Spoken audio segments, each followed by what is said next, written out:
Assalamualaikum warahmatullahi wabarakatuh. Alhamdulillahirabbil alamin. Wassalatu wassalamu ala asyrafil anbiya wal mursalin wa ala alihi wa sahbihi ajma'in. Amma ba'du. Para hadirin jamaah pengajian Kliwonan, sebentar lagi kita akan menghadapi bulan Ramadan.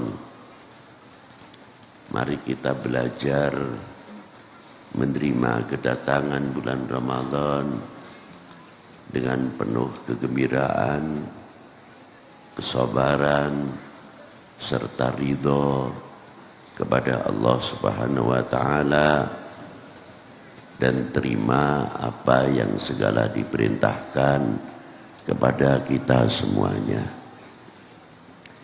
Karena di dalam Ramadan itu sendiri ada dua hal. Rasulullah bersabda, sumu tasihu, puasa adalah untuk kesehatan. Kesehatan di sini dibagi dua, kesehatan ruhani, kesehatan batini, dan kesehatan jasmani. Kesehatan jasmani begitu hebat dan beratnya untuk menahan lapar dan dahaga. Akan tetapi apabila kita belajar mencintai kepada Allah, apa yang diperintahkan oleh siapa yang dicintainya, paling sedikitnya akan menerima dengan kebahagiaan. Adapun kesehatan secara fisik, jasmani, sudah sangat atau banyak yang telah menerangkan bagaimana kesehatan itu perlu ditunjang dengan kebersihan. Al-Maidah adalah pencernakan. Ini yang terutama. Bila pencernakan itu dicuci dengan bulan Ramadan, akan menghasilkan buah-buah darah merah maupun darah putih. Lebih dikenal HB-nya akan meningkat dengan baik karena tempat masaknya baik, tempat masaknya bersih. Tapi yang lebih berat adalah bagaimana kita membersihkan al-qulub atau qalib, membersihkan hati serta rongga-rongga hati tersebut. Sehingga apabila orang itu pulang dari haji akan membawa satu kemabruran yang cukup pendidikan dan cukup seperti orang menjalankan umroh atau haji.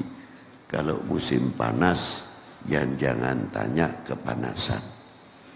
Waktu musim dingin juga sama.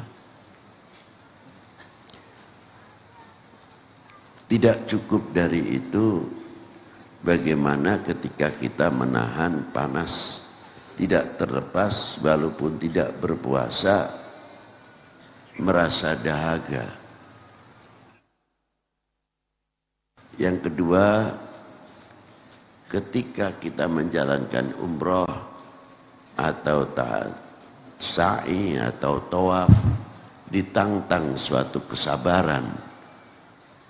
Orang yang begitu berjubal, berbeda madhabnya, tapi bisa bersatu di antara para madhab itu sendiri.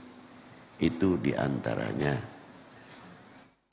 Yang kedua, ketika kita sa'i juga sama. Bagaimana kita harus berjalan dari Safa wal Marwah, ditantang kesabaran dan bisa menghindarkan peranan-peranan nafsu yang akan mengajak satu emosi. Sehingga di waktu Masjidil Haram tutur katanya pun harus dijaga dengan baik.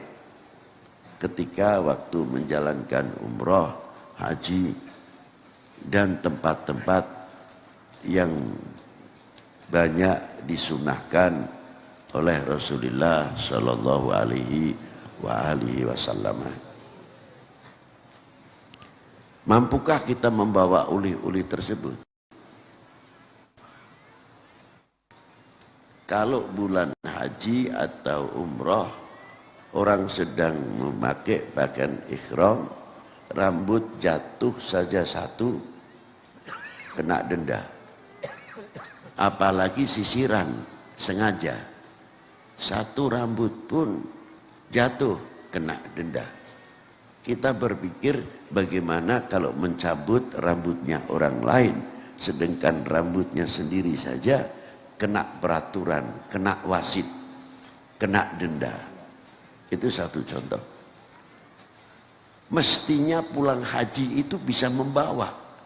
Bukan, maaf saja, bukan saya menyindir, sudah umroh berapa kali, bangga, ada yang 3 kali, ada yang setiap tahun 3 kali. Hasilnya daripada itu yang penting. Pendidikan yang ada di dalam umroh dan haji yang penuh tantangan yang luar biasa bisa mengasah hati kita masing-masing atau tidak. Bagaimana kita melihat orang yang sedang berpakaian umroh, terkadang keringatnya, bau karena fisiknya dan lain sebagainya. Kita sa'i, kita dalam keadaan tawaf, sama.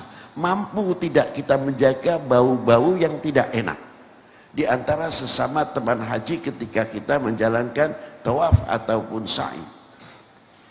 Tidak semuanya harum kondisi, tapi bagi orang-orang yang bijak tidak akan membuka aibnya saudara sendiri di dalam umroh, di dalam sa'i ataupun di dalam tawaf.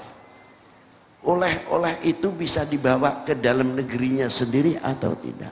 Begitu juga dalam puasa bulan Ramadan. Satu sama yang wajib. Perihalnya di dalam bulan puasa hampir sama. Menahan nafsunya, kesabarannya, dan lain sebagainya. Tidak berbeda. Tidak terlepas seperti kita menjalankan haji. Nah, oleh bulan Ramadan ini apa? Apakah kalau kita sudah mendengar takbiran Allahu Akbar, kita gembira seolah lepas, tugas kita selesai? Itulah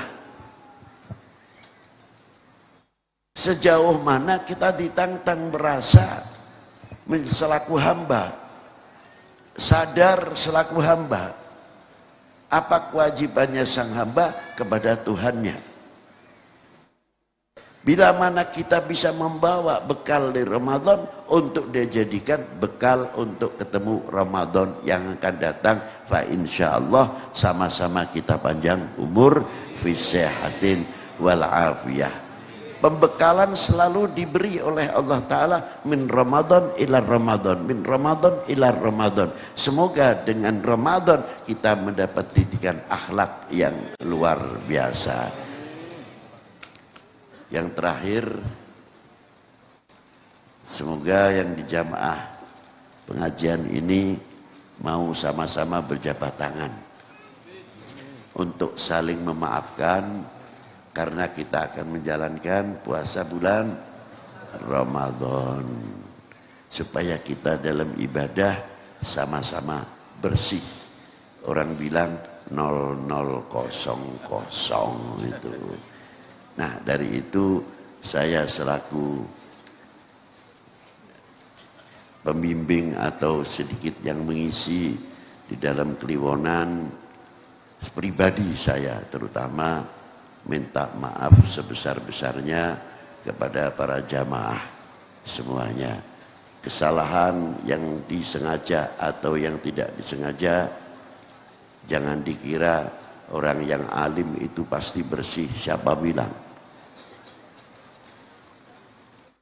Justru kalau orang yang pinter itu bisa jadi oknum, membuat atas nama agama untuk ngapusi wong gampang. Sebabnya apa? Umatnya sudah percaya. Jadi kalau sudah percaya mau dibelok-belokkan itu tidak sadar. Ya. Maka dosanya kalau nggak kebetulan lebih besar. Karena apa? Yang akan dituntut dulu di akhirat bukan kamu kalian atau panjenengan ini. Yu'allim, siapa mu'allimnya dahulu yang akan dituntut di hadapan Allah Subhanahu wa taala. Maka dari itu sekali lagi saya mohon maaf yang sebesar-besarnya. Demikian walafu minkum. Wassalamualaikum warahmatullahi wabarakatuh.